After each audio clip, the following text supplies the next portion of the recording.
la promesa de López Obrador de combatir la corrupción nunca pasó de ser un mero discurso de campaña.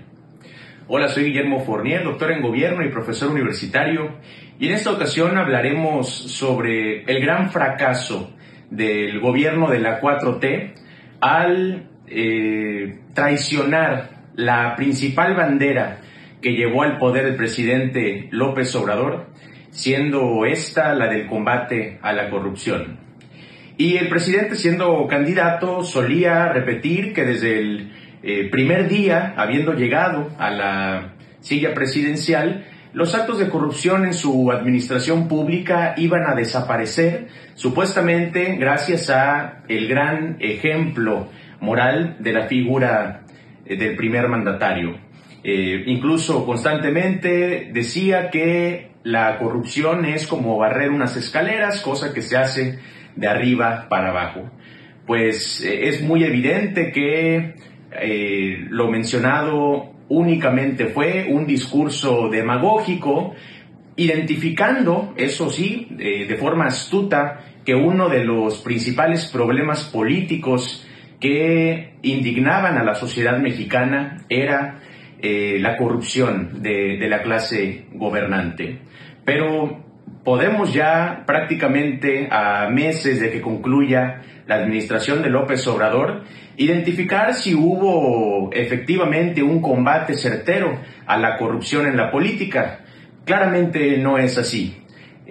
Por el contrario, las licitaciones desaparecieron prácticamente de la administración pública federal. La mayoría de los contratos que se firman entre gobierno y proveedores privados o empresas de construcción de capital privado se dan mediante adjudicación directa, lo cual por supuesto que promueve la corrupción.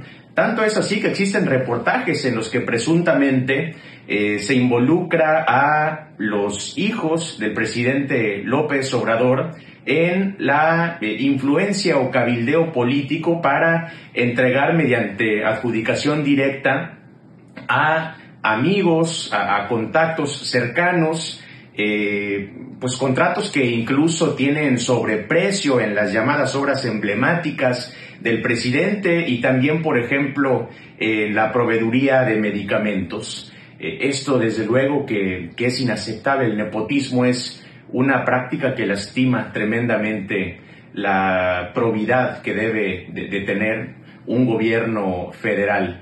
Pero no olvidemos que si bien la cuarta transformación y López Obrador criticaron abiertamente la llamada estafa maestra que ocurrió durante la administración de Peña Nieto, y ciertamente fue un escándalo de corrupción develado por una investigación periodística, ahí hablábamos de un supuesto desvío de recursos del erario, aproximadamente de 5,000 millones de pesos, por supuesto mucho dinero.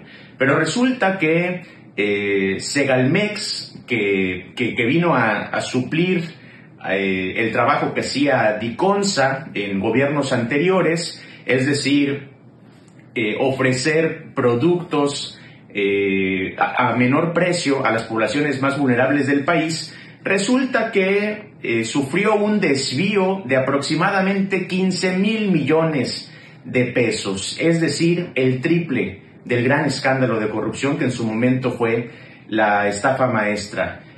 ¿Será que hubo alguna sanción para funcionarios de primer nivel del gobierno federal?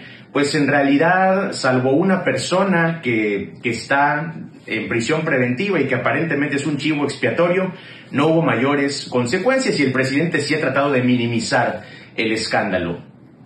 Más aún, recientemente, The Economist, que es un medio de comunicación británico enormemente prestigioso, también en una editorial señaló que la corrupción ha sido un lastre del gobierno de López Obrador. Entonces, no nos dejemos engañar. La promesa de combate a la corrupción de la 4T y López Obrador fue un mero engaño.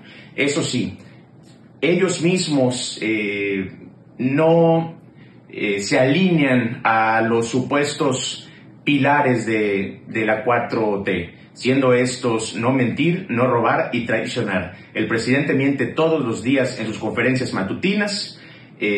Podemos decir que el desvío de recursos públicos, como el caso de Segalmex, también es robar, por supuesto, y la traición precisamente hacia los grupos más vulnerables está patente en el caso de Segalmex y otros muchos tantos. De modo que la cuarta transformación ha fracasado estrepitosamente en el combate a la corrupción, y sí podemos decir que aún en el gobierno federal hoy tenemos una red extendida de corrupción, lo cual desde luego es inaceptable.